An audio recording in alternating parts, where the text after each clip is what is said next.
All right, it's 8 o'clock and our grocery delivery is here. And now we're gonna get all this unloaded and take it into our cold storage right here inside of our prep room. So this delivery has everything from our proteins to our produce. We source everything through one purveyor.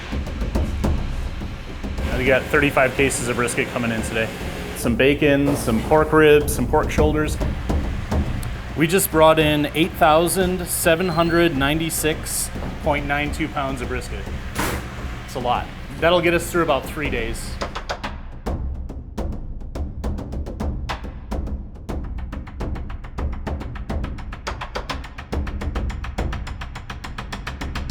Once that last load drops, it's time to make the magic happen.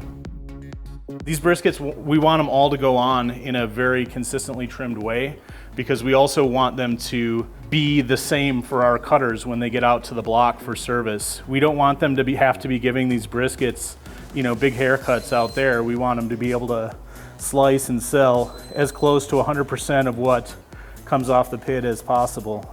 When you get a brisket that's done, that looks absolutely, beautiful and smooth and perfect, you just have to take a little pause there and appreciate what you've done. So these are briskets that were trimmed. Give it a quick dunk in pickle juice just to make sure our salt and pepper sticks. And that is it. Salt and pepper, pre-mixed, 1-to-1 by weight. We've got a lot of people who are not familiar with Texas barbecue or who don't barbecue at home. They see the jet black bark on a brisket and they just assume that it's layers and layers of black pepper. And it's not. I mean, there's a chemical reaction that goes on when that bark is being formed in the smoker. We're using a generous amount of pepper, but nothing crazy. And those are ready to go on. So when I go to load in the morning, I know the hotter spots are gonna be on the outside and the cooler spots will be on the inside of the doors. So I try to load with the bigger briskets out in the hotter spots. That way the smaller briskets don't just get blasted with all that extra heat. And whenever we go to load, you just kind of want to let it sit in its natural form, because if you try to smush it together too much or spread it out, that can mess with the integrity of the meat. In regards to Texas barbecue and what is regarded traditionally as the great Central Texas barbecue, we are far removed from that. We are not in an area that is traditionally known for barbecue. So for us to come and set up shop here was a risk, really. But it's been extremely rewarding in the fact that we helped pioneer this craft barbecue scene in West Texas where it hadn't really been yet. So right now we're about midway through the cook, midway being 6-7 hours. We started to render, we're starting to develop some color on the briskets, and we're gonna wrap. We sprayed apple cider vinegar, and then this is rendered brisket tallow from the same trimmings that came off this brisket that we ground and then rendered in a smoker. And all we're doing is trying to introduce and maintain as much moisture as we can as we finish cooking this brisket. The magic of cooking a brisket is getting the connective tissue to break down and those large muscle fibers to tenderize without overcooking or burning everything else on your attempt to cook the very center of that. That's what makes cooking a brisket so difficult. So once we're wrapped in paper, we can crank the temperature up, and all of our moisture, everything that we render out of this, is going to stay in that pouch. The reason that we use paper instead of foil is paper breathes. Even though we're going to retain that moisture, we're not going to steam the brisket as much as we would if we were using foil. All right, so now that we're done wrapping, that's the last one. We're gonna let these go for another about 5 to 6 hours. Where we're standing is 118 degrees. With these ambient temps, we've got to pull these a little early. So we're gonna try to time it where we get these off and let that velocity take them to the doneness instead of us letting them go to doneness and then overcooking them after we get them out. Here's our hatch green chilies. We're gonna go roast them up out in the pit room for our green chili cheese sausage and our green chili cheese grits.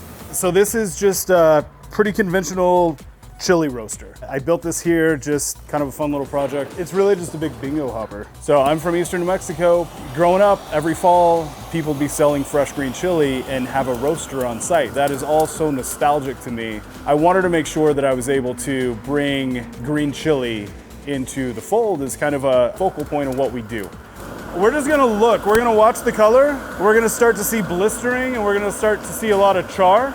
The higher the heat, the faster we're gonna blister the skin, but we're not gonna cook them as fast. So it's like barbecue, just kind of a fine balancing act to get them where you need them.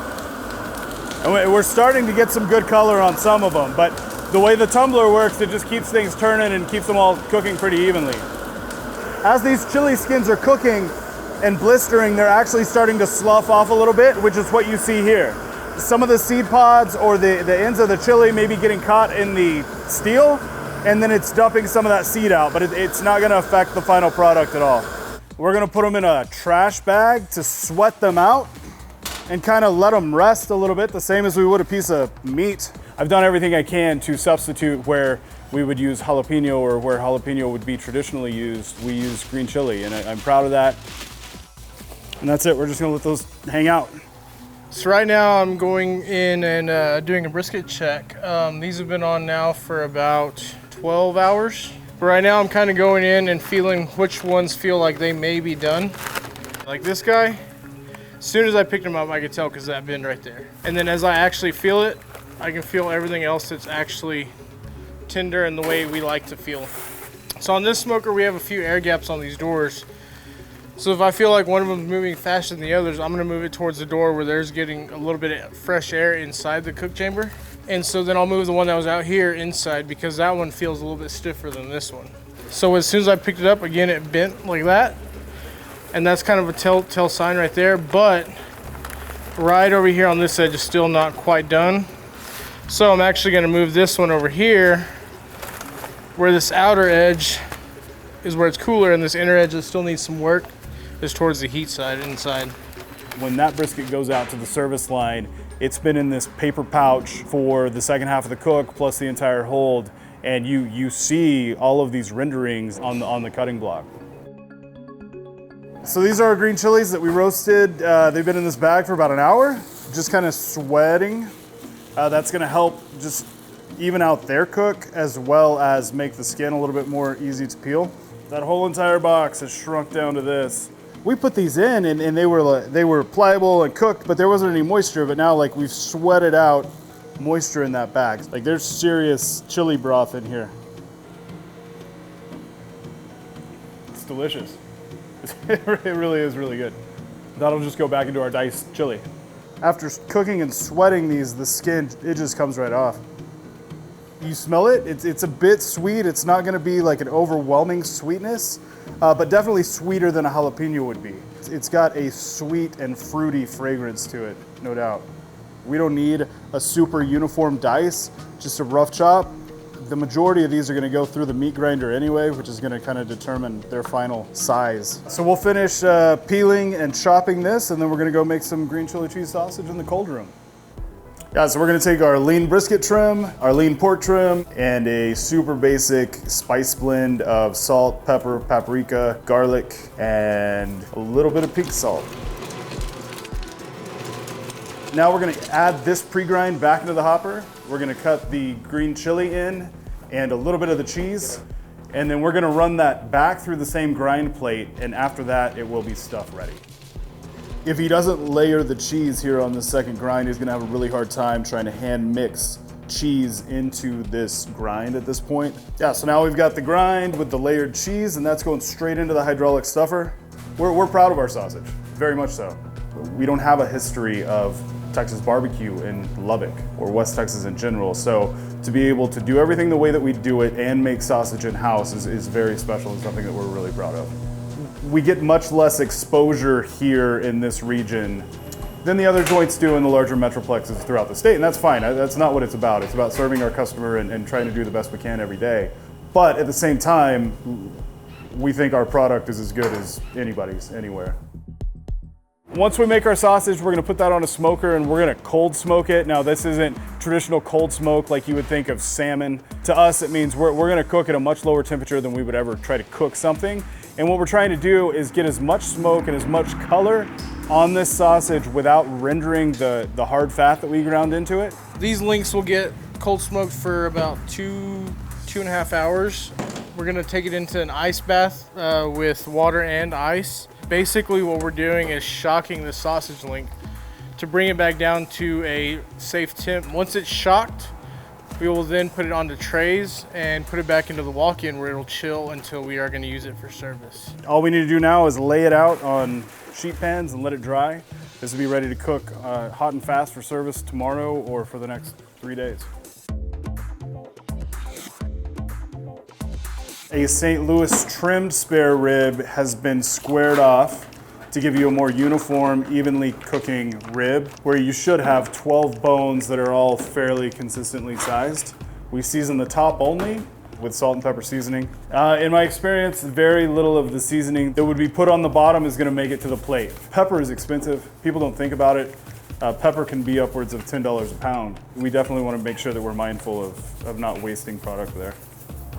In most traditional Texas barbecue joints, you're gonna be served a pork rib that has been put in foil and then left in foil until it's being served to the end consumer. It's gonna have a wet surface, it's gonna have all of that liquid that was inside the foil on top of that meat on the cutting block and then served to the consumer. What we do here is slightly different. We serve kind of a dry surface rib.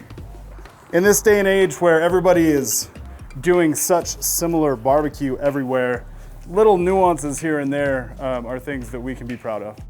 I didn't have anybody teaching me or telling me to do it any different, and that was just kind of where we landed when I said, okay, that will do. They've been on for about 2.5 hours, and we are gonna wrap those in foil just to kind of even out the cook and try to render down some of that fat. I'll stay wrapped for a couple hours, then we're gonna unwrap and glaze them with our sauce and put them back on to finish. You want a little bit of a bend, but I'm looking for like that split and that fat cap right there, because then you know that it's starting to render. You do want to make sure you don't wrap too early. If you wrap too early, you'll get kind of that porky, steamed flavor in the rib as opposed to a smoky barbecue flavor. Once we get that rack pretty tender in foil, and we've rendered out all of this juice and fat, and now we're kind of basting it in this foil pouch. Hour and a half, 2 hours, we'll open it. We can give it a little bend test, and that's gonna tell us whether or not those are ready. So what is happening is all that connective tissue is breaking down. But basically right now this is almost done, not completely. You want it to bend like this, but then once we sauce it, they're gonna continue to cook. Take them out of the foil, glaze them with our house sauce, and then let those cook long enough to set that sauce up as kind of a dry surface rib.